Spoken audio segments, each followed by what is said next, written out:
भाई साहब, ये अमेरिका, इजराइल और ईरान ने बिल्कुल ठीक नहीं किया। अभी अभी तो केजरीवाल केस से बरी होकर आए थे, जहां वो मीडिया से इंटरेक्शन के दौरान भावुक होकर फूट फूट कर रोने लगे कि तभी अमेरिका और इजराइल ने मिलकर ईरान पर हमला कर दिया, जिसमें अली खेमनाई समेत ईरान के कई बड़े नेता मारे गए। जिसके जवाब में फिर ईरान ने भी पलटवार करते हुए दुबई, कतर और सऊदी अरेबिया जैसी गल्फ कंट्रीज पर हमला कर दिया। तो अब सभी न्यूज चैनल्स और सोशल मीडिया की नजरें अरविंद केजरीवाल से हटकर इस वॉर पर टिक चुकी है।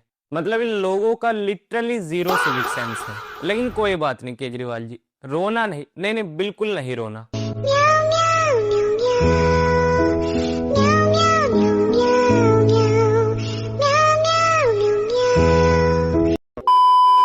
अरविंद केजरीवाल को लोअर कोर्ट से शराब घोटाले केस में बरी करते ही लोग बीजेपी और सीबीआई से ज्यादा नीतीश राजपूत को ट्रोल कर रहे हैं, क्योंकि नीतीश राजपूत ने पिछले साल दिल्ली शराब घोटाले को लेकर एक वीडियो बनाई थी। लेकिन यहाँ सवाल ये है कि क्या अरविंद केजरीवाल सच में इस केस से पूरी तरह बरी हो चुके हैं, या अभी भी सीबीआई के पास कुछ और भी बाकी है जिसे लेकर वो हाई कोर्ट जा सकते हैं।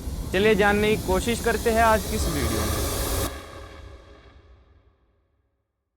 जय हिंद, मेरा नाम है अनुराग शर्मा और स्वागत है आपके एक नई वीडियो में। 17 नवंबर 2021 दिल्ली गवर्नमेंट दिल्ली में बिकने वाली शराब के लिए एक नई एक्साइज पॉलिसी लेकर आती है, ताकि दिल्ली के जितने भी शराब माफिया है जो इलीगल तरीके से या फिर नकली शराब बेचते हैं, उन्हें पूरी तरह खत्म किया जा सके। इसके अलावा सरकार का टैक्स रिवेन्यू बढ़े और इस पूरे मॉडल को प्राइवेटाइज किया जाए।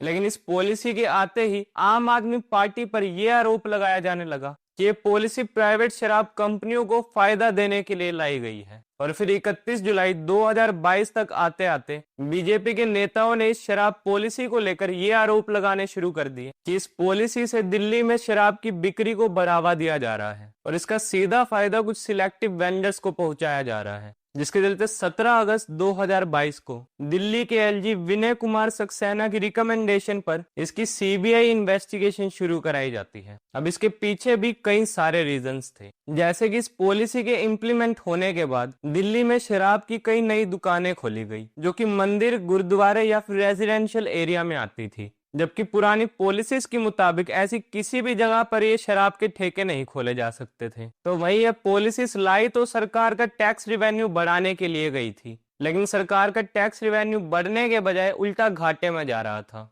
इसके अलावा और भी कुछ ऐसी चीजें थी जिसे देखते हुए दिल्ली के एलजी की रिकमेंडेशन पर सीबीआई इन्वेस्टिगेशन शुरू कराई गई। और फिर 19 अगस्त 2022 को दिल्ली के डिप्टी सीएम मनीष सिसोदिया समेत और भी कई बड़े नेताओं पर एफआईआर दर्ज की गई।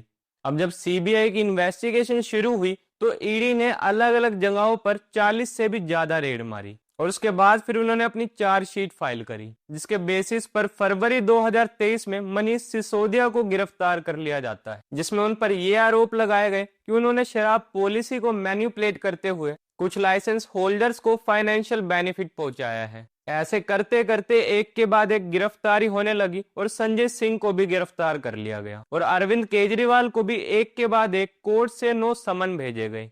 लेकिन अरविंद केजरीवाल एक बार भी कोर्ट के सामने पेश नहीं हुए, जिसके चलते 21 मार्च 2024 को ईडी द्वारा अरविंद केजरीवाल को भी गिरफ्तार कर लिया जाता है, जो कि भारत के इतिहास में पहली बार हुआ था कि किसी सिटिंग सीएम को गिरफ्तार कर लिया गया हो और फिर वो जेल से बैठकर अपनी सरकार चलाए। लेकिन अब फाइनली साल 2026 में दिल्ली की लोअर कोर्ट ने इस शराब घोटाले के मामले में अरविंद केजरीवाल समेत सभी आरोपियों को बरी कर दिया है, क्योंकि इतनी लंबी इन्वेस्टिगेशन के बाद भी सीबीआई और ईडी उनके खिलाफ कोई ठोस सबूत इकट्ठा नहीं कर पाई जो वो कोर्ट में पेश कर उन आरोपों को साबित कर सके।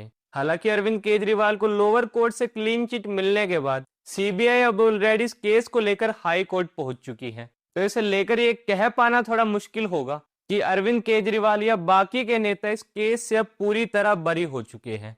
हो सकता है कि उन्हें अब हाई कोर्ट में भी एक केस लड़ना पड़े। तो वही रही बात नीतीश राजपूत के वीडियो की, तो मैंने अरविंद केजरीवाल के कोर्ट से बरी होने के बाद अभी दोबारा उनकी वो वीडियो देखी, तो मुझे उसमें ऐसा कुछ भी नहीं लगा कि उन्होंने अरविंद केजरीवाल को दोषी साबित करने की कोशिश की हो या अपनी तरफ से कोई एलिगेशन लगाए हो या अपना पॉइंट ऑफ व्यू रखने की कोशिश करी हो जिससे उनका या उनकी पार्टी का नाम खराब किया जा सके, जैसे कि कुछ दूसरे जर्मन यूट्यूबर्स अपनी वीडियो में साफ साफ करते हैं। इनफैक्ट अगर आप वो वीडियो आज भी दोबारा देखोगे तो वो आपको वो वीडियो आज भी रेलेवेंट लगेगी, क्योंकि उन्होंने वो वीडियो फैक्ट्स, न्यूज रिपोर्ट्स और सीबीआई ईडी की चार्जशीट के बेस पर बनाई थी, जिसकी अलग अलग पीडीएफ तक बनाकर उन्होंने अपने डिस्क्रिप्शन में लगा रखी है। बाकी स्टिल सबका अपना अपना पॉइंट ऑफ व्यू हो सकता है, तो इस पर आपका क्या पॉइंट ऑफ व्यू है कि क्या अरविंद केजरीवाल पर जो केस हुआ वो पूरी तरह पॉलिटिकली मोटिवेटेड था, या फिर आप अभी हाई कोर्ट के जजमेंट का वेट करेंगे?